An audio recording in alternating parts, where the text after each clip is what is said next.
Fala pessoal do YouTube, mais um vídeo aqui.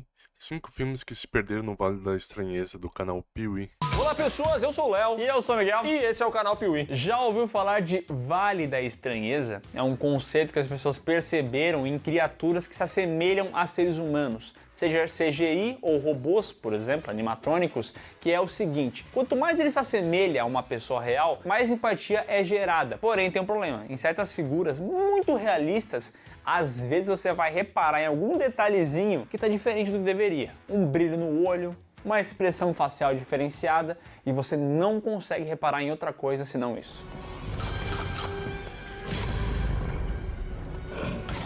É tudo computador essa porra. Isso porque o nosso É que o foda é que esse filme aí, ele é dos anos 2000, se não me engano. Mas tem filme que é, tipo, hoje em dia tem quase a mesma estranheza desse filme. cérebro é treinado para perceber microexpressões, micromovimentos em um rosto humano, por exemplo. E quando a gente vê um modelo digital que se assemelha muito a um humano real, mas que tem falhas nessas microexpressões, nesses micromovimentos, a gente acaba entrando no Vale da Estranheza, que é essa sensação de que algo de errado não está certo. E isso pode ser exemplificado muito bem pelo personagem do Jeff Bridges em Tron: O Legado, filme onde a gente vê um modelo digital Às vezes parece que é um bonecão. que é muito parecido com um ator, mas que claramente não é o ator. É o Jeff Bridges boneco. I understand that now. I took the system to its maximum potential. E hoje aqui no canal Piuí a gente vai ver outros 5 filmes que se perderam completamente no Vale da Estranheza.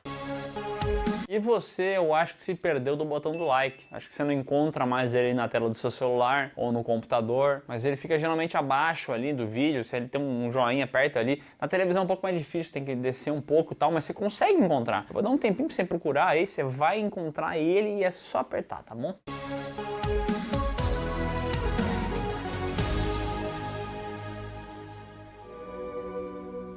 Lá no início dos anos 2000, Robert Zemeckis, o diretor responsável pela trilogia De Volta para o Futuro e até Náufrago, ficou apaixonado pelo tal CGI. Ele viu que dava para pegar e fazer criaturas quase reais, assim, quase iguais aos seres humanos na vida real, só que no computador. E ele quis fazer filme assim. Eu gosto disso. Mais do que isso, ele se apaixonou pela técnica de captura de movimento, que permitiria justamente que ele chegasse nesse realismo tão desejado. E foi essa técnica que ele utilizou em O Expresso Polar, filme de Filme chato pra caramba. E o CGI na época já era muito estranho. animação que foi feito ali com o Tom Hanks interpretando uns 200 personagens e utilizando captura de movimento. Meu jovem, o Natal pode não ser importante para certas pessoas, mas é muito importante para o resto de nós. Então ele atuava como esses personagens e depois um modelo digital era colocado por cima dele, mantendo as expressões faciais do ator, mantendo a atuação dele e mudando apenas o visual. A ideia era criar a animação mais realista o possível, e talvez ele até tenha chegado perto disso, só que não funcionou tão bem assim, porque no final das contas você tá vendo essas criaturas, parecem pessoas bem reais e tal, mas várias coisas estão erradas, né? Então, tipo, expressões faciais, brilho no olho. Então é uma criatura que você não consegue criar uma empatia muito grande. Não é tipo um bonequinho fofinho, tipo o Mario no Super Mario, entendeu? Que claramente é cartoonizado. Não, é uma criatura até que você desconfia um pouco dela. A realidade é que essa tecnologia de captura de movimentos ainda era muito imatura, então você assiste ao filme e percebe que os personagens não conseguem ter essas microexpressões, o rosto deles parece Se eu não me engano, esse filme foi até um fracasso de bilheteria na época. muito de plástico, e quando eles falam ou quando eles piscam, nada ao redor dos olhos e nada ao redor da boca se movimenta. É tudo muito falso, por mais que quando eles estão parados, eles de certa maneira se assemelhem mesmo com os seres humanos. É até desconfortável, eu diria. Calma aí, seus fujões. Chega de farra. Eu só fui atrás deles. E um bom exemplo disso é o protagonista, que é interpretado pelo Tom Hanks, que até tem uma movimentação corporal que funciona, mas quando a gente para analisar o rosto do personagem, percebe movimento de olhos atrasados, tem ele olhando para o horizonte, por meio do nada. São coisas que você nota que são muito esquisitas e que te tiram do filme no momento que você vê. Eu tenho medo. Lembra que a gente falou que o Robert Zemeckis se apaixonou pela captura de movimentos e fazer filmes em CGI? Não é só por causa de Expresso Polar não, meu amigo, porque num período de 5 anos ele fez o Expresso Polar, que a gente já citou, também Os Fantasmas de Scrooge, com o Jim Carrey, e A Lenda de Beowulf, um filme que muitas pessoas lembram por ser legal, por ser massa velha, por ter batalhas e tudo mais, mas que novamente vai cair nas mesmas arapucas já citadas. O que sabe de mim? Que por baixo do seu glamour, você é tão monstro quanto o meu filho. E A Lenda de Beowulf... A Lenda de Beowulf eu lembro de assistir na época em DVD. E tem muitas cenas que era no escuro, então não dava muito a perceber. Mas mesmo assim, na época era estranho, porque era tipo um desenho. Na época eu achava um desenho mais realista e tal. Só que mais pra frente, aqui uns 5 anos atrás, dá pra ver que era meio como se fosse um cutscene, não tem a gameplay. Fica muito parecido. Obviamente de PlayStation 3. É um caso muito peculiar, porque aqui sim o Robert Zemeckis queria chegar no mais próximo possível do realismo. Então você vai ver personagens que em alguns momentos você pensa assim, caraca, por que esse malandro não usou atores de verdade e deu um jeito de fazer esse filme com gente real? Porque aí sim ele teria chegado no resultado que ele desejava.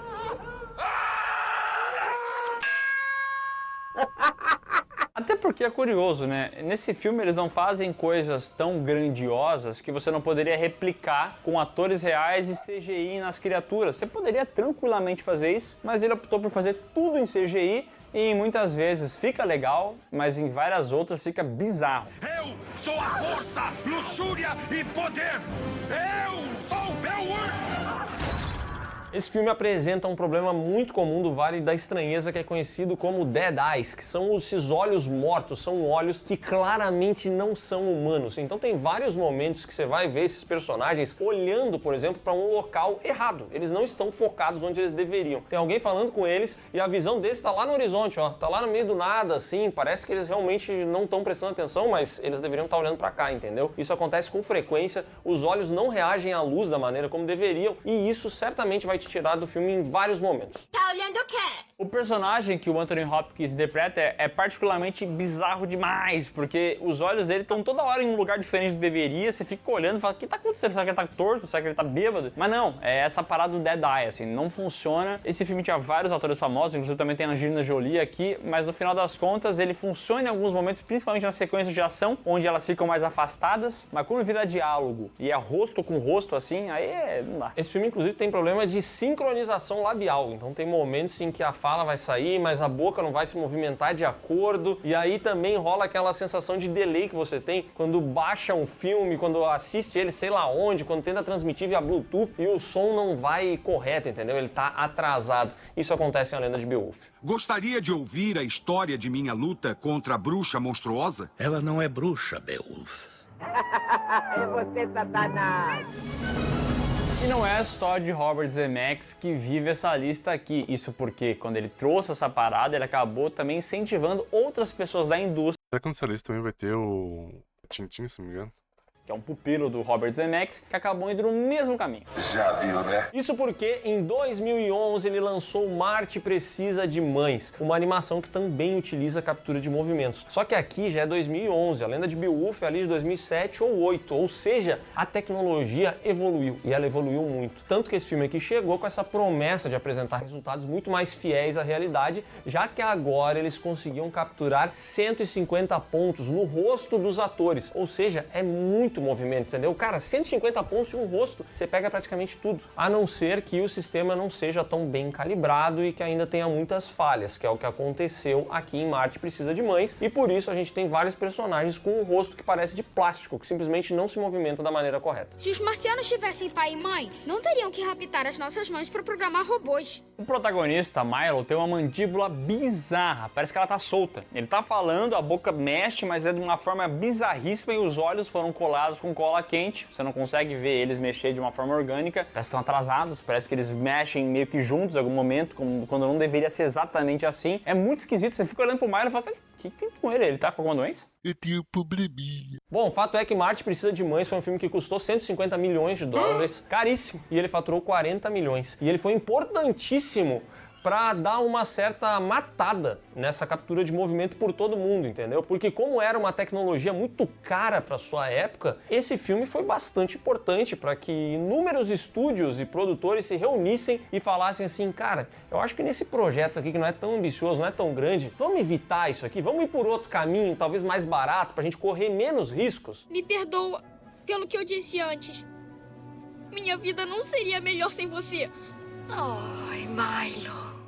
Com esse dinheiro dá pra te fazer uma animação que se custaria bem menos e teria um valor, o orçamento bem menos e uma maior bilheteria, pelo menos. Mas daí tu bota isso aí, custa caro pra caramba. Isso daí só dá mais certo em jogos. Porque daí jogos não tentam fazer o máximo daquela época. Como tu jogar um jogo meio realista de PlayStation 3 ou um jogo meio realista de PlayStation 4, sabe? Daí tu dá pra te ver uma grande diferença de um pro outro, mas não é a tanta diferença, tipo, essas animações que, tipo, em 5 anos já tem uma mudança gigantesca, sabe? Fazer uma animação aí, né, envolvendo família, coisa nada e tal. Em vez de ganhar 150 milhões para fazer uma animação hiper realista, faz uma animação mais convencional, vai ser mais barato. Faz uma animação que nem a da Pixar, que hoje em dia você consegue fazer numa inteligência artificial. E agora vamos deixar de lado as animações e focar em live actions, porque quem não lembra de quando tentaram fazer essa mescla de bonecos CGI com atores reais, como se fosse a mesma coisa, como em Projeto Gemini, tem uma versão jovem do Will Smith. Cara, não deu. Efeito tosco pra caramba. E isso que era, tipo, o chamariz do filme, né? Ter o Will Smith mais jovem, a computação gráfica, sei lá o que, o Will Smith dizendo, minha nossa, tá incrível o filme. Daí quando tu vai assistir o filme tem que ser assistido na pior qualidade, pra daí tá assistível. Porque quando tu assiste uma qualidade boa, dá pra ver o defeito gigantesco.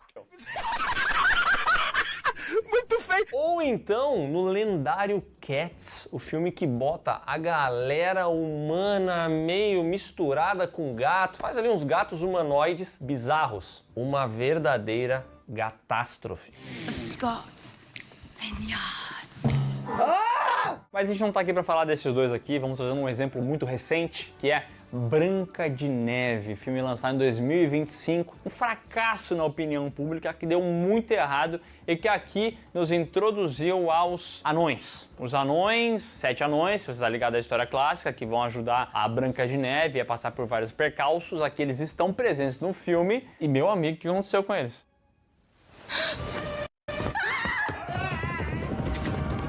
O que é muito curioso, porque esse filme já tinha uma polêmica envolvendo anões antes mesmo do filme ser lançado, isso porque o Peter Dinklage falou, olha, é meu pai a pegar. E ferrou o trabalho de outras pessoas que faziam uma grana nisso aí. Não só fazer uma grana, como a publicidade pra eles, né? Tá em tal filme, tá em tal lançamento, já faz, tipo, visibilidade e tal. O que ele fez foi isso só. Contra o filme já era ruim já, antes de começarem já. A atriz, ela literalmente ferrou o filme cada vez que ela falava.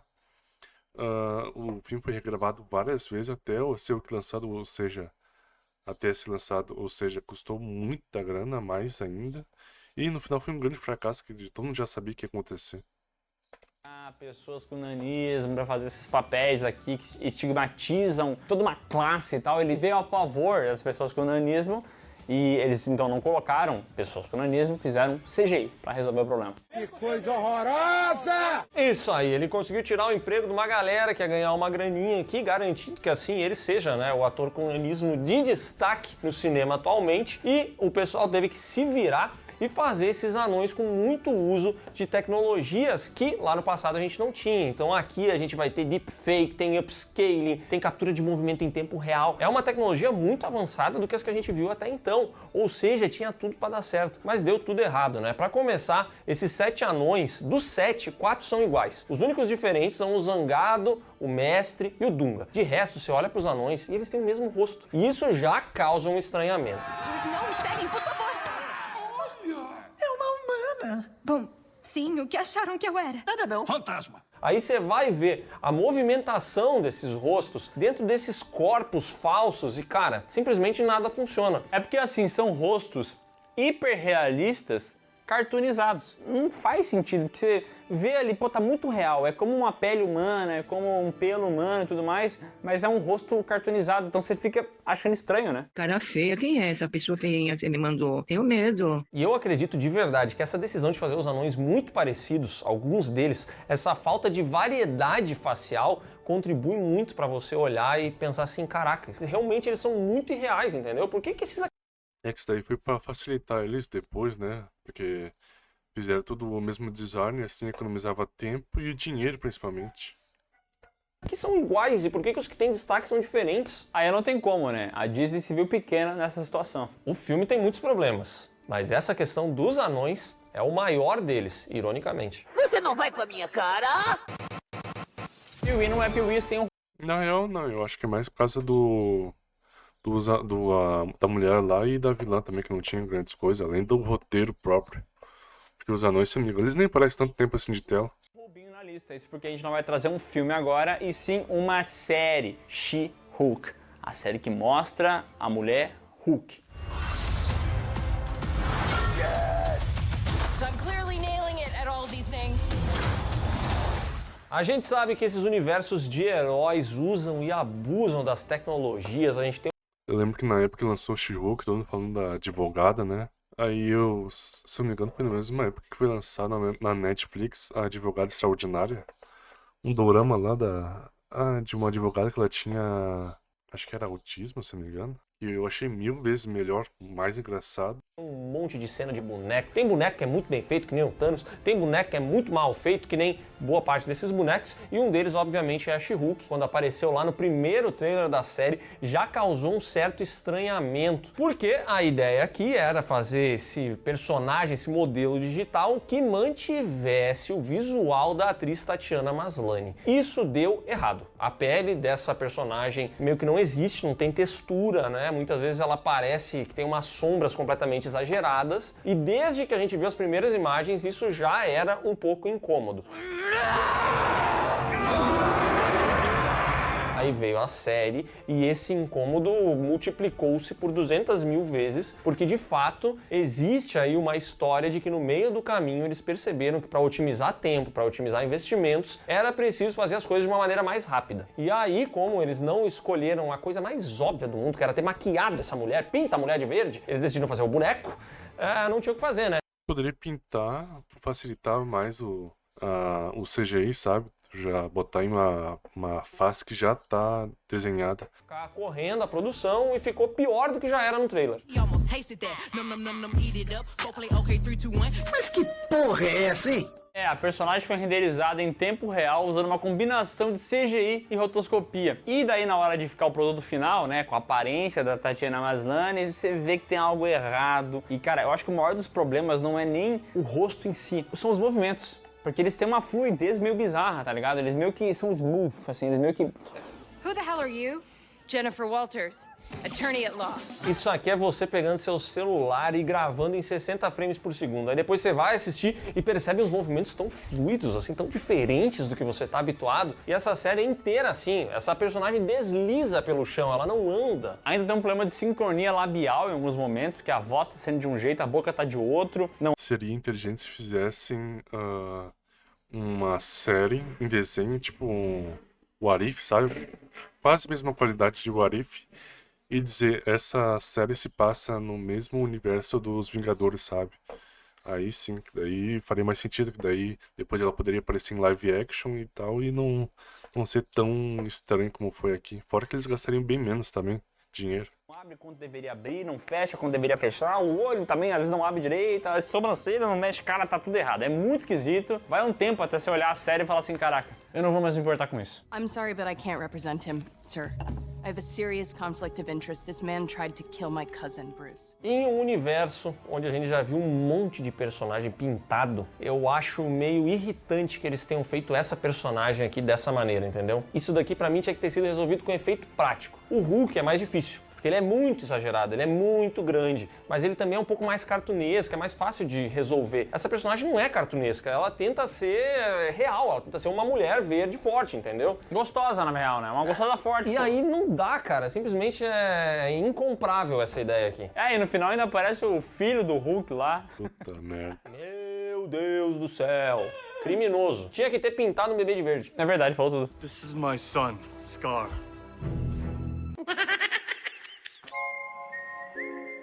Então é isso, pessoal. Se você gostou desse vídeo, dá um like aqui embaixo, se inscreve no canal, marca o sininho, comenta outros casos onde você percebeu esse Vale da Estranheza. Como você provavelmente esteja percebendo agora, né? Tá meio esquisitinho isso aqui. Né, Léo? É verdade, né? Parece até que o áudio tá um pouco diferente. Não sei, algo de errado não está certo. Mas, sabe o que é certo mesmo e não tem erro? Você conferir aqui na descrição os links que vão levar você para as nossas redes sociais, para as lives do Miguel e para o PeeWeeCast, o podcast do canal Piuí, que está aqui no YouTube e que tem muita, mas muita coisa. É isso mesmo, lá a gente tem vários episódios. Tá louco. Obrigado por ter assistido até o final e até a próxima.